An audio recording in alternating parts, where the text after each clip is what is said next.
ఆదిలాబాద్ జిల్లా కేంద్రంలో గత కొంతకాలంగా ఆలయాలు పలు ఇళ్లలో దుకాణాలతో దొంగతనాలకు పాల్పడుతున్న 4 వ్యక్తులను అరెస్టు చేసినట్లు ఆదిలాబాద్ డీఎస్పీ జీవన్ రెడ్డి పేర్కొన్నారు.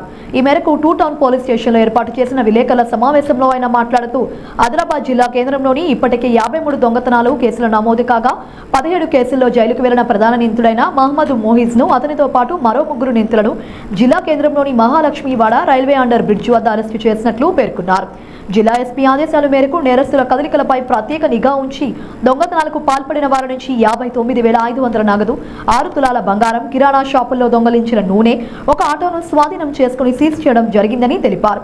ఇందులో ప్రధాన నిందితుడైన మోహిజ్ ఇప్పటికే వరుసగా దొంగతనాలకు పాల్పడుతూ ఉండటంతో ఈయనపై డోషియల్ క్రిమినల్ షీట్ నమోదు చేయడం జరిగిందని అన్నారు. వీరందరినీ కూడా అరెస్టు చేసి కోర్టు ఆదేశాల మేరకు రిమాండ్కు తరలించామన్నారు.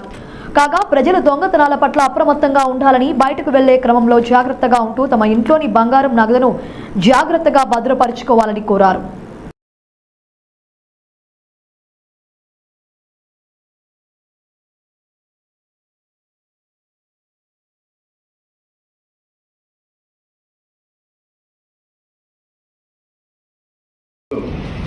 ఈ నెల 7వ తారీఖు నుంచి 11వ తారీఖు వరకు ఒక 5 house breaking by night and committing thefts కేసులు రిపోర్ట్ చేయడం జరిగింది. ఈ 5 కేసులు ఎక్కడెక్కడంటే, ఒకటి తాంసీ బస్ స్టాండ్లో బాలాజీ కిరాణా షాప్లో, తర్వాత గాయత్రి నగర్లో ఒక ఇంటిలో ఇల్లు తాళం బలగొట్టి ఇంట్లో నుంచి నెట్ గ్యాస్ దొంగలించడం జరిగింది. తర్వాత టీచర్స్ కాలనీలో కూడా ఒక ఇంట్లో తాళం బలగొట్టి నెట్ గ్యాస్ దొంగలించడం జరిగింది. తర్వాత మారమ్మ టెంపుల్ యొక్క తాళాలు బలగొట్టి అక్కడ ముండిని, తర్వాత దేవతా విగ్రహంపై ఉన్న కొన్ని బంగారు, వెండి ఆభరణాలు కూడా దొంగలించడం జరిగింది. అదేవిధంగా భుక్తాపూర్లోని ఒక ఇంటిలో వాళ్ళ ఇంటికి తాళం వేసి బయటకు వెళ్ళినప్పుడు ఆ ఇంటి తాళం బలగొట్టి ఇంట్లో ఉన్న gold ornaments and silver and net gas కొంత దొంగలించడం జరిగింది. ఈ 5 కేసులు వితిన్ 4 days వ్యవధిలో జరగడం జరిగింది. మేము ఈ రిజిస్టర్ చేసిన తర్వాత మా 2 టౌన్ ఇన్స్పెక్టర్, రూరల్ సిఐ వీళ్ళ ఆధ్వర్యంలో గౌరవ మా ఎస్పీ మన గౌసాలం ఐపీఎస్ గారి ఆదేశం మేరకు ప్రత్యేక టీంలను డిప్యూట్ చేసి దీనిలో ఇన్ఫర్మేషన్ కలెక్ట్ చేసి ఈరోజు ఇందులో ఇన్వాల్వ్ అయిన ఒక 4 అక్యూజ్ను అరెస్ట్ చేయడం జరిగింది. దీనిలో ఎవరంటే ముఖ్యంగా ఈ మహమ్మద్ మొయిజ్ 28 years, ఇతని new housing board colony Adilabad. ఈ మహమ్మద్ మొయిజ్ అనే వ్యక్తి ఇతనిపై ఆల్రెడీ డీసీ షీట్ ఉంది, డోషియల్ క్రిమినల్ షీటు ఆదిలాబాద్ 2 టౌన్లో ఉన్నది. ఇతడు ఇప్పటి వరకు మన ఆదిలాబాద్ డిస్టిక్లో 53 ప్రాపర్టీ ఆఫీసుల్లో ఇన్వాల్వ్ అయ్యిండు.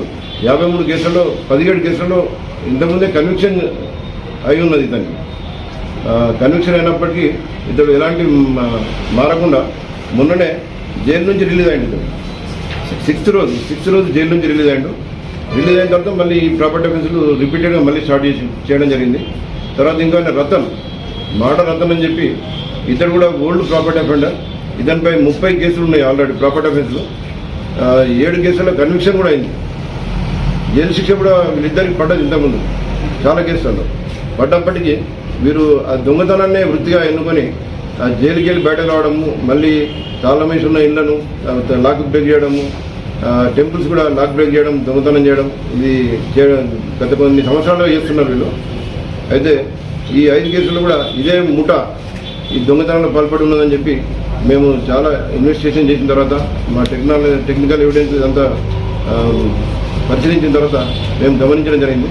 ఈరోజు ఈ 4 అరెస్ట్ చేయడం జరిగింది. అందులో ముఖ్యంగా A1 Mohammed Moiz, A2 మాడే వడ్గురే Ratan, A3 Abdul Fayaz, A4 Syed సుల్తాన్.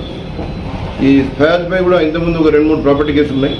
ఈ సుల్తాన్ మాత్రం ఈ దొంగతనానికి ఈ ఆటో, తన యొక్క సొంత ఆటోను ఆ రోజు తీసుకుపోయి తాంసీ బస్ స్టాండ్లో వీళ్ళు దొంగతనం చేయడానికి వాళ్ళకు ఫెసిలిటీ కల్పించడం జరిగింది. ఆ దొంగతనం చేసిన తర్వాత ఆ మెటీరియల్ కూడా తన ఆటోలో పెట్టి తన ఇంట్లో దాచిపెట్టడం జరిగింది. ఈరోజు 4 అరెస్ట్ చేసి ఆనరబుల్ కోర్టులో ప్రొడ్యూస్ చేయడం జరిగింది. వాళ్ళందరినీ కూడా ఇప్పుడు ఆనరబుల్ మేజిస్ట్రేట్ గారు జైలు పంపడం జరిగింది. ముఖ్యంగా వీరి వద్ద నుంచి రికవరీ చేసిన ప్రాపర్టీ ఏంటంటే టోటల్ 59,500 నెట్ క్యాష్. అంటే ఈ 5 కేసులలో దొంగతనానికి జరిగిన నెట్ క్యాష్ 59,500 రూపాయలు నెట్ క్యాష్ రికవరీ చేయడం జరిగింది. గోల్డ్ ఆర్నమెంట్స్ 6 తులాల 1 గ్రామ్ వరకు గోల్డ్ ఆర్నమెంట్స్ ఈ ముఖ్యంగా భుక్తాపూర్లో జరిగిన దొంగతనం మరియు మారమ్మ గుడిలో జరిగిన దొంగతనానికి సంబంధించి ఈ గోల్డ్ ఆర్నమెంట్స్ రికవరీ చేయడం జరిగింది. సిల్వర్ ఆర్నమెంట్స్ 17 తులాస్ 3 గ్రామ్స్ ఇవి కూడా భుక్తాపూర్లో ఇంటిలో మరియు మారమ్మ గుడిలో జరిగిన దొంగతనం గురించి. తర్వాత 10 లీటర్స్ క్యాన్లు సన్ఫ్లవర్ ఆయిల్ క్యాన్లు, తర్వాత 5 లీటర్స్ ఆయిల్ క్యాన్లు కూడా కొన్ని రికవరీ చేయడం జరిగింది. ఇవన్నీ తాంసీ బస్ స్టాండ్లో జరిగిన దొంగతనం సంబంధించి రికవరీ చేయడం జరిగింది.